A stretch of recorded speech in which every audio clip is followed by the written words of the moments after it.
Graça e paz de Cristo Jesus, amados leitores da Palavra de Deus. Chegamos ao nosso segundo mês da Jornada Bíblica 2024 IBPP, 250 dias lendo a Bíblia, a Palavra de Deus. Nessa nossa 31ª leitura, neste dia 1º de maio, parabéns a todos os trabalhadores e trabalhadoras deste país pelo seu dia, o seu feriado. Nós chegamos a uma leitura bastante interessante dentro do livro de Levítico, o livro da santidade de Deus e do seu povo. Vamos conhecer parte do kosher, como é chamado a dieta especial judaica. Algumas comidas que eles consideram proibidas, abomináveis para o seu paladar, santificado pela presença do Senhor, santificado pelas regras que o próprio Deus, na sua santidade, estabeleceu para o seu povo viver com ele. Conforme já tivemos oportunidade de aprender com os editores da Bíblia de estudo facilitado, Philip Yancey e Tim Stafford, o livro de Levítico, ele nos fala de um cuidado típico de quem lida com energia nuclear, energia atômica. E estamos falando aqui de uma presença de uma energia muito mais poderosa que a atômica, que é a presença da Shekinah de Deus, a glória manifesta do Senhor no meio do seu povo. E neste capítulo 11, vamos conhecer aqui então os animais puros e animais impuros que o Senhor estabeleceu para o seu povo. É importante entendermos que, mesmo sem maiores explicações, o povo de Deus, nos seus ancestrais, já conhecia essa ideia de animal puro, animal impuro, para sacrifícios, para cerimônias. Como, por exemplo, quando Deus ordenou a Noé, já lemos isso em nossa jornada aqui, que entrassem 7 casais de animais puros na arca e apenas um casal de animais impuros. Ali Deus já estava providenciando a proporção quantitativa para futuramente sempre haver garantia de animais para serem oferecidos a ele em culto. E agora aqui vamos conhecer esse conceito de pureza / impureza no tocante à alimentação, uma vez que depois do dilúvio a carne de animais passou a ser liberada por Deus também para a alimentação humana. Diz então Levítico, capítulo 11, acompanhe aí a nossa leitura de hoje. Disse o Senhor a Moisés e a Arão: diga aos israelitas, de todos os animais que vivem na terra, estes são os que vocês poderão comer. Qualquer animal que tem casco fendido e dividido em 2 unhas e que rumina. Vocês não poderão comer aqueles que só ruminam, nem os que só têm o casco fendido. O camelo, embora rumine, não tem casco fendido. Considerem-no impuro para alimentação, tá, irmãos? O coelho, embora rumine, não tem casco fendido. É impuro para vocês. A lebre, embora rumine, não tem casco fendido. Considerem-na impura. E o porco, embora tenha casco fendido e dividido em 2 unhas, não rumina. Considerem-no impuro. Interessante, né, meus irmãos, que os judeus são muito conhecidos por não comerem carne de porco. Os judeus e quem resolveu seguir, né, culturalmente esta mesma dieta. Mas não é só o porco. Há toda uma lista que os irmãos estão vendo, né? Vocês não comerão a carne desses animais, nem tocarão em seus cadáveres. Considerem-nos impuros. Deus já trabalha com a prevenção, não chega nem perto do cadáver, né, desses animais, considerem-nos impuros. Cadáver aqui no sentido de repente, o animal morreu em condições que possa ser aproveitado para comer, né? Então, Deus já fala para eles, né, não se deixarem ser tentados, né, por esse tipo de desejo. De todas as criaturas que vivem nas águas, no mar e dos rios, vocês poderão comer todas que possuem barbatanas e escamas. Mas todas as criaturas que vivem nos mares ou nos rios, que não possuem barbatanas e escamas, quer dentre todas as pequenas criaturas que povoam as águas, quer dentre todos os outros animais das águas, serão proibidas para vocês. Por isso, não poderão comer sua carne e considerarão impuros os seus cadáveres. Tudo que vive na água e não possui barbatanas e escamas será proibido para vocês.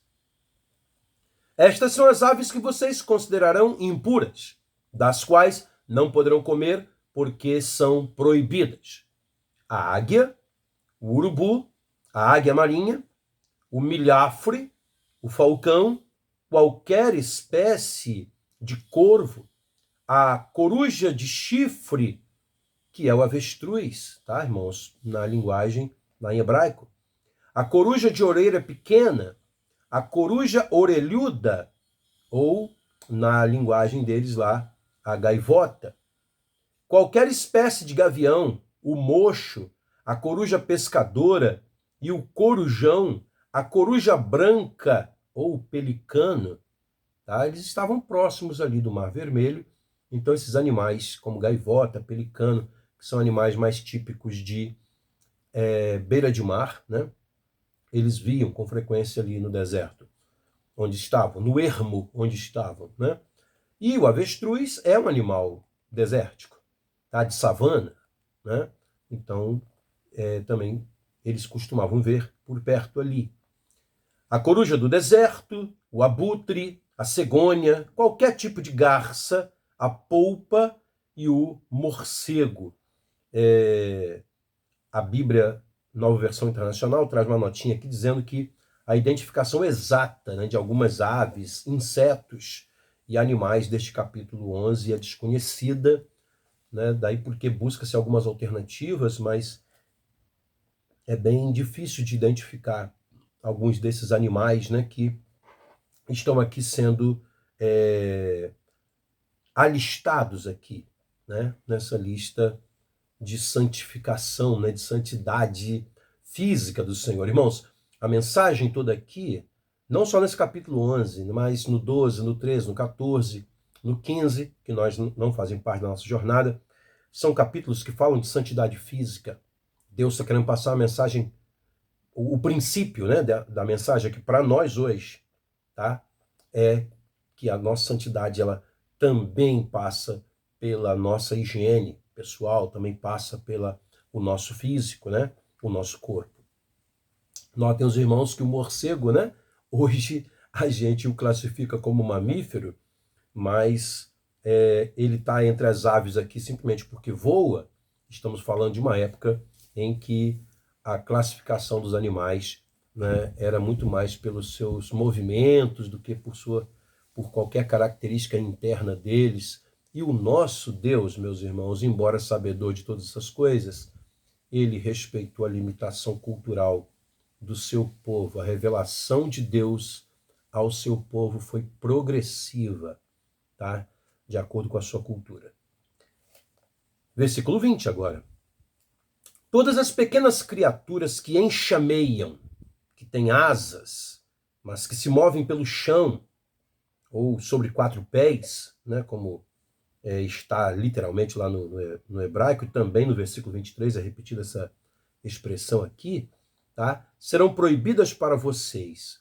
Dentre estas, porém, vocês poderão comer aquelas que têm pernas articuladas para saltar no chão, né? Ou seja, gafanhotos, né? E alguma espécie assim. Dessas vocês poderão comer os diversos tipos de gafanhotos. O profeta João Batista, precursor do Messias, Jesus, né, e seu primo comia, por exemplo, gafanhoto, né, com mel, tá? Mas considerarão impuras todas as outras criaturas que enxameiam, que têm asas e se movem pelo chão. Aqui é uma referência, tá, irmãos, a insetos de diversos tipos. Por meio delas, vocês ficarão impuros. Todo aquele que tocar em seus cadáveres estará impuro até a tarde. Todo que carregar o cadáver de alguma delas, por necessidade, né, lavará suas roupas e estará impuro até a tarde.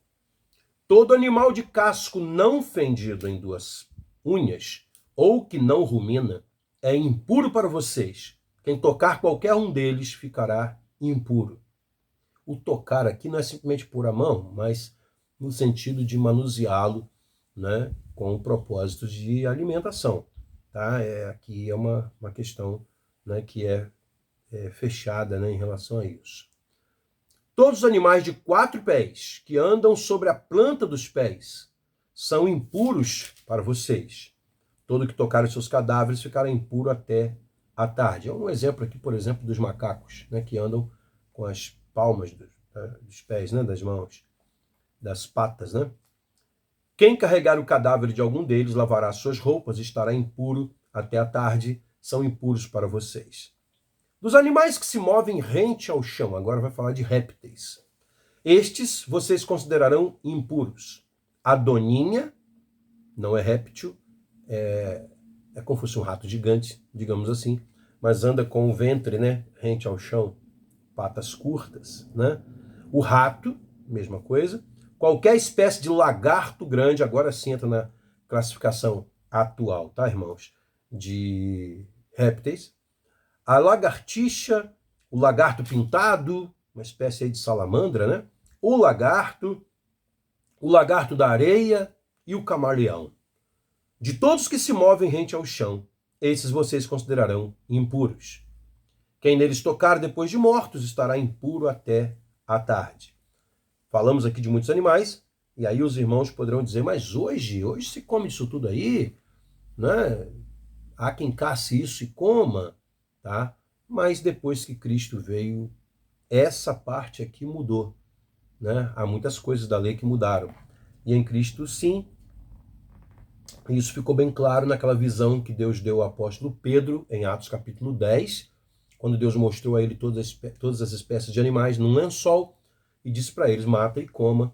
Deus queria ali abrir a mente de Pedro para uma grande novidade evangelística, tá? De que a salvação não era mais só para o povo de Israel, e sim para todos os povos da terra, né? Então Deus usa como ilustração disso essa quebra, né, da regra alimentar. E Deus disse, não chama de impuro aquilo que eu purifiquei, né? Então hoje Deus abre o evangelho para todos os povos, todas as culturas, né? E desde que questões higiênicas para a saúde, que essa preocupação de Deus continua, com certeza, né, sejam respeitadas, né? Essas carnes poderão ser usadas para alimento sem problema. Versículo 32 agora. E tudo sobre o que deles cair depois de morto, qualquer que seja seu uso, ficará impuro, seja objeto feito de madeira, de pano, de couro ou de pano de saco. Deverá ser posto em água e estará impuro até a tarde, e então ficará puro, né? Uma espécie de uma vasilha, uma bacia, qualquer coisa assim, sobre qual esses animais caírem. Se um desses animais, né, cair dentro de uma vasilha de barro, tudo que nela houver ficará impuro, e vocês quebrarão a vasilha. É de barro, né? Então, desfaz dela. É semi-descartável, como a gente chama hoje, né? Qualquer alimento sobre o qual cair essa água, que estava impura com esses animais, ficará impuro, versículo 34, né? E qualquer bebida que estiver dentro da vasilha ficará impura. Tudo aquilo sobre o que o cadáver de um desses animais cair ficará impuro. Se for um forno ou um fogão de barro, vocês o quebrarão. Estão impuros e vocês os considerarão como tais. Interrompo aqui para fazer uma observação que é uma impressão minha, né, irmãos? E acredito que quando estivermos com o Senhor na glória poderemos ter um esclarecimento disso, com certeza. Mas eu fico a me perguntar, levadas em considerações questões geográficas, culturais, espirituais, e aqui eu me refiro aos cultos aos deuses, né, daquela época, a atuação de demônios no meio da natureza, entre esses animais, e várias outras questões climáticas e tudo mais, fico a imaginar do que Deus estava livrando o seu povo ao passar essas regras para eles. Tá? Fico aqui a imaginar, e na glória poderemos ter melhor noção disso, com certeza, tá? Tanto é que quando Cristo vem, tudo isso muda, né? A presença de Cristo fez diferença, tá, irmãos? É algo para a gente parar para pensar aqui, né? Versículo 36. Mas se cair numa fonte ou numa cisterna onde se recolhe água, ela permanece pura, mas quem tocar no cadáver ficará impuro. Se um cadáver cair sobre alguma semente a ser plantada, ela permanece pura. Mas se for derramada água sobre a semente, vocês a considerarão impura, né? Porque a semente vai ser enterrada. Mas se ela estiver sobre a ação da água, a água vai alterar, né, a sua forma e poderá levar a impureza para dentro da semente, né? Há todo um cuidado, irmãos. Deus aqui está sendo preciso, cirúrgico, como os irmãos vão ver aqui daqui a pouco na reflexão de Yancey e Stafford.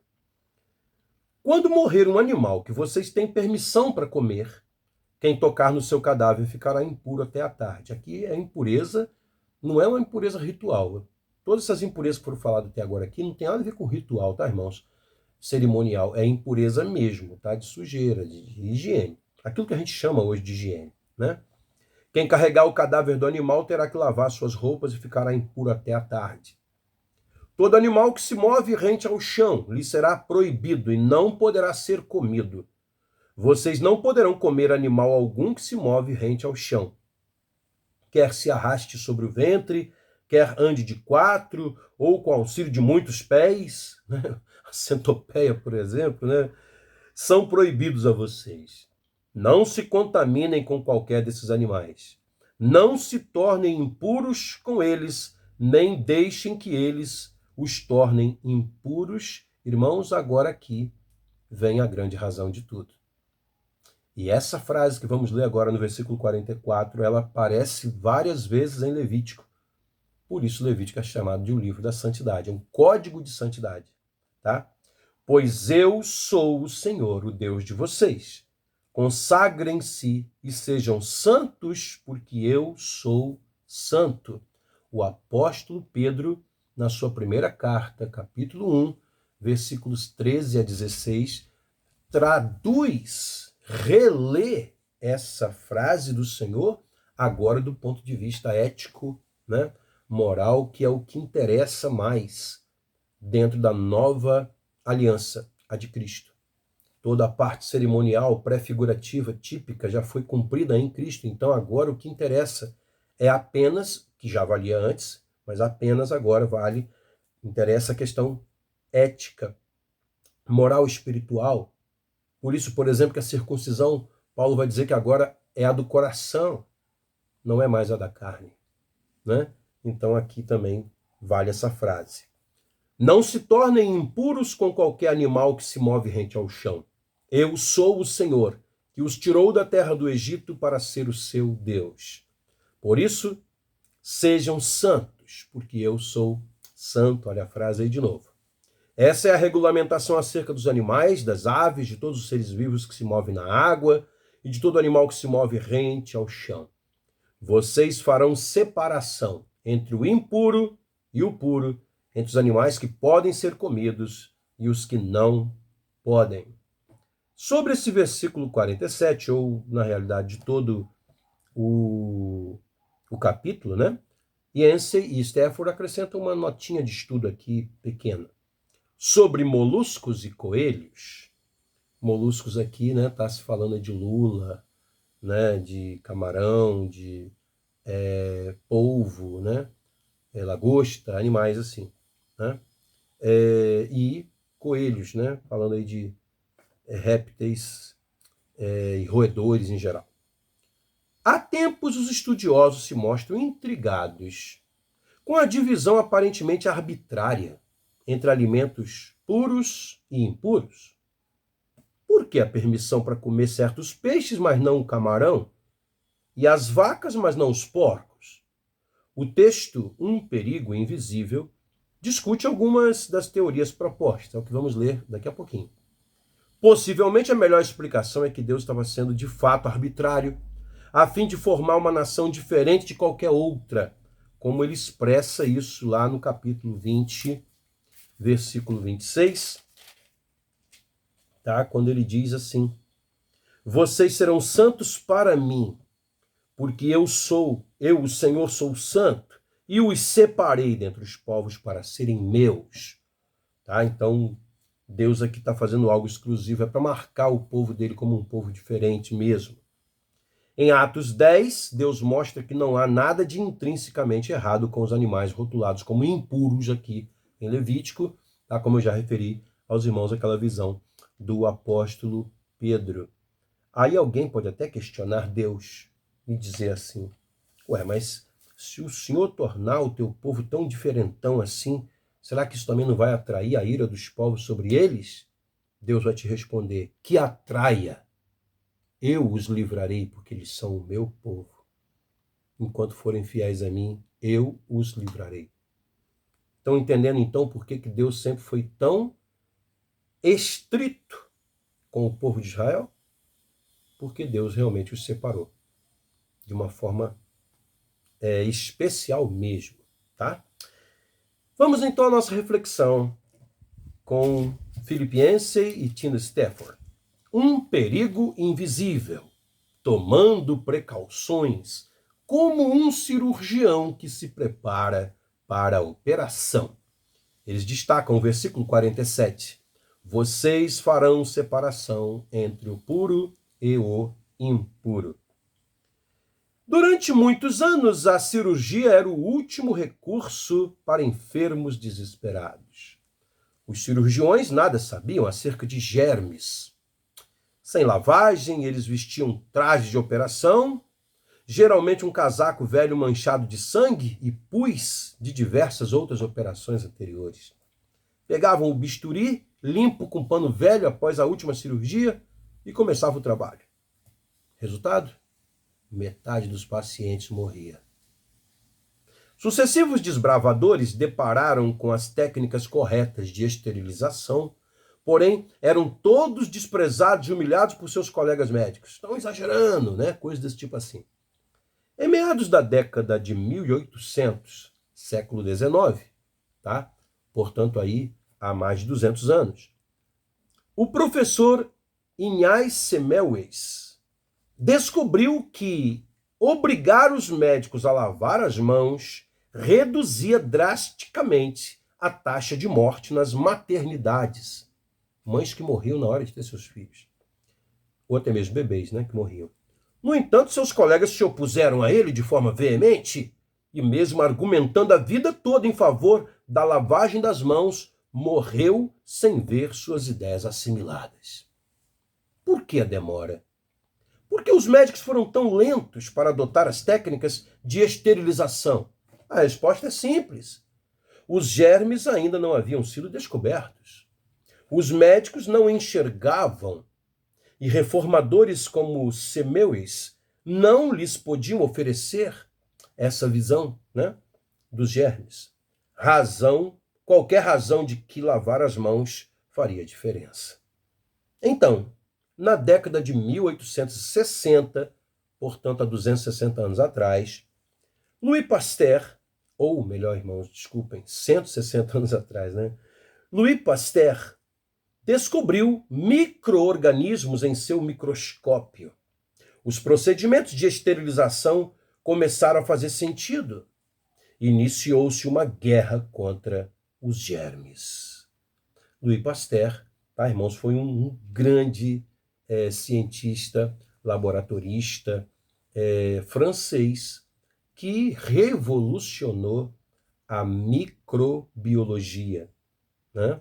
E recebe o seu nome, por exemplo, o processo de purificação do leite, né, da vaca para ser consumido, né, após vários dias. Chama-se de pasteurização, né? Então, alguém realmente muito importante nos tempos modernos. Mesmo assim, cada reforma, desde as luvas de borracha até as máscaras de gaze, só foi aceita com relutância e considerável oposição. Era como se os médicos tivessem dificuldade de entender que algo invisível pudesse ser tão devastador. 50 anos de reforma e educação constante foram necessários antes que as técnicas de esterilização se tornassem parte rotineira da cirurgia e os germes se tornassem reais, né, entre aspas, para a mentalidade médica geral. Reais eles já eram, mas só para a natureza, para a mentalidade dos médicos ainda não, né? Por que tantas regras? Os germes são para um cirurgião o que a impureza é para Levítico.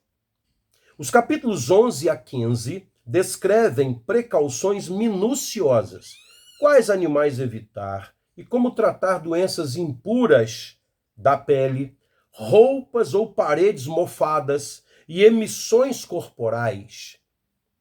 Especialistas apontam que muitas dessas regras de limpeza de Levítico contêm bons hábitos de saúde por detrás, como a regra de pôr em quarentena o indivíduo com doença infecciosa ou a regra contra comer carne de porco, que carrega diversos parasitas em pleno século XXI, com toda a biotecnologia, medicina e tal. Há ainda pessoas que morrem por causa dos parasitas presentes na carne de porco, né, irmãos? Né? Para os irmãos verem aí, como falei agora há pouco, do quanto mais, além disso, que a gente conhece, Deus não livrou o seu povo ao criar essas regras, né? Outros dizem que as leis alimentares de Levítico foram criadas para manter os israelitas separados de seus vizinhos pagãos, adoradores de outros ídolos, de outros deuses, né, melhor dizendo, irmãos, de ídolos, né? Os porcos eram proeminentes na adoração cananita. Por isso os israelitas não deviam comer porcos. Um padrão diferente de alimentação impediria a mistura social dos dois grupos, pois a refeição sempre fez parte da hospitalidade do Oriente Médio. Ainda outros especialistas sugerem que as regras de pureza de Levítico simplesmente se encaixaram naquilo que os israelitas consideravam apropriados. Deus estava reforçando um senso que já era natural de repulsa para com insetos rastejantes, aves necrófagas, ou seja, que se alimentam de cadáveres, tá? De carniça, como a gente chama, né? Emissões corporais e doenças de pele. O hábito do zelo. Todas essas explicações têm o seu mérito. É possível que todas elas estejam aqui certas, né? Mas o princípio básico da pureza e impureza era religioso. Ser impuro não era perigoso ou errado, na verdade, era algo difícil de evitar. Praticamente todo mundo ficava impuro de vez em quando. Mas a pessoa não podia adorar a Deus na tenda do encontro, no tabernáculo, enquanto estivesse impura.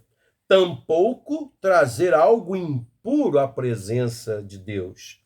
A santidade divina destruiria a coisa impura e aquele que a trouxesse também, tá? Como é dito no capítulo 15, versículo 31, mantenham os israelitas separados das coisas que os tornam impuros, né? Os tornam impuros, para que não morram por contaminar com a sua impureza o meu tabernáculo, que está entre eles. Tem ou não tem razão Stafford e Yancey ao dizer lá no começo de Levítico, a gente leu, né, esses dias, que é um cuidado como se fosse de usina nuclear. Realmente, irmãos, a presença santa de Deus é muito mais poderosa que qualquer energia atômica, né?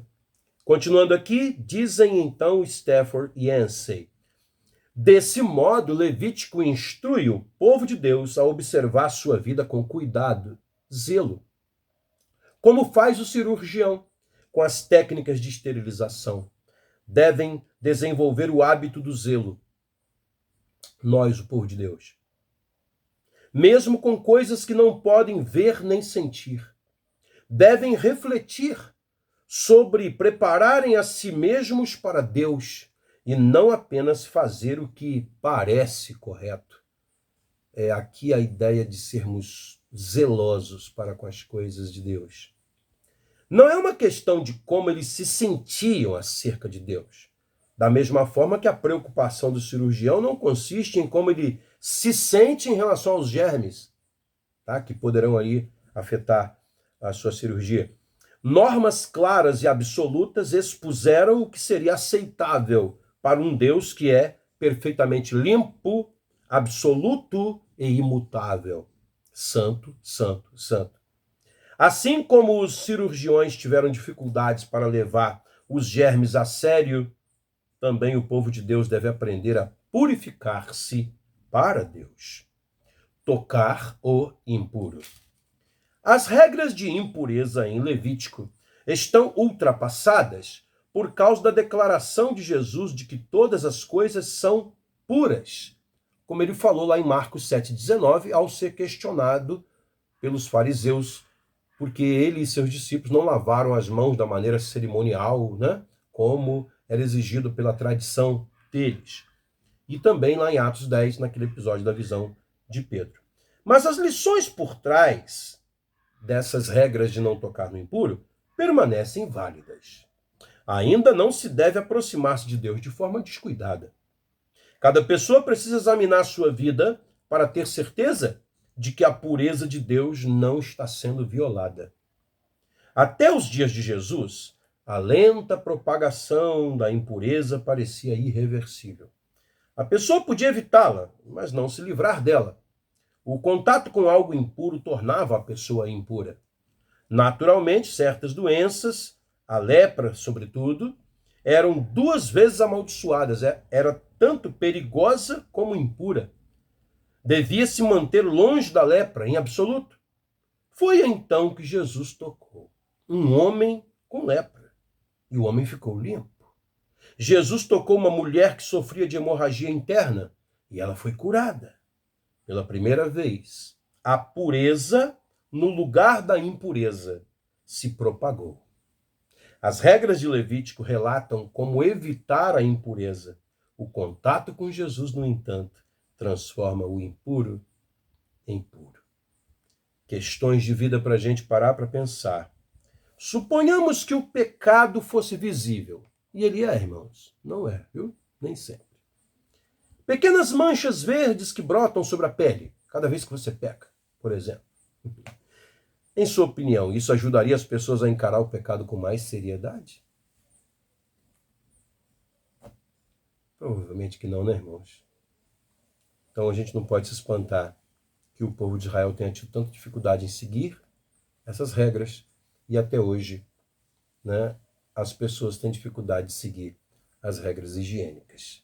Né? Que o Senhor nos purifique com o sangue do seu Filho Jesus de todo pecado e que nós saibamos bem cuidar do nosso corpo, bem cuidar da nossa mente, nossa alma, mantendo-nos puros na presença de Deus, porque a presença dele é perfeitamente pura e na presença dele qualquer impureza aflora. Por isso tem que ser tratada antecipadamente, frequentemente, né? Então, vamos pensar bem nisso. Esses são os princípios que Levítico 11 quer nos trazer. Amém? Oremos. Deus bendito e santo, é exatamente a tua santidade, meu Senhor, que nós queremos nesta tarde evocar diante da tua presença. Tu és santo, santo, santo. Nós somos impuros, nós somos pecadores e isso faz separação entre nós e o Senhor. Mas glória a Deus, porque o sangue de Jesus nos purifica de todo pecado. E isso já está consumado, já está feito. Louvado seja o teu nome. que cada vez mais nos santifiquemos na tua presença para, com liberdade, com alegria, sem culpa, podermos desfrutar dessa presença benfazeja, abençoadora, que é a presença do Senhor em nós. Seja bendito o teu nome, Senhor, e que o Senhor cada dia ensine o teu povo a andar de acordo com a tua vontade, de acordo com o que te agrada. Podem ter mudado os procedimentos acerca da pureza, mas não mudou o princípio. Continua valendo, porque tu és puro e mereces muito bem que nos apresentemos perante o Senhor puros. E é assim que desejamos fazer. Capacita-nos para isso. De nós mesmos nós não temos essa capacidade. Que teu Espírito Santo nos ajude. Bendito seja o teu nome para todo sempre, Senhor. Em nome de Jesus. Amém, ó Deus. Amém. Glória ao Senhor, meus irmãos. Na próxima leitura, a leitura de amanhã, vamos ler Levítico 19, legislação nacional. Vamos aprender que as leis de Deus também tinham princípios e procedimentos que, em sua parte ética, estão valendo para nós até hoje, tá? E muita diferença faz até hoje no nosso relacionamento social, tá? Deus abençoe a todos, até a leitura de amanhã. Fiquem firmes aí, tá? Na jornada, amados leitores da Palavra de Deus. Deus te abençoe. Tchau.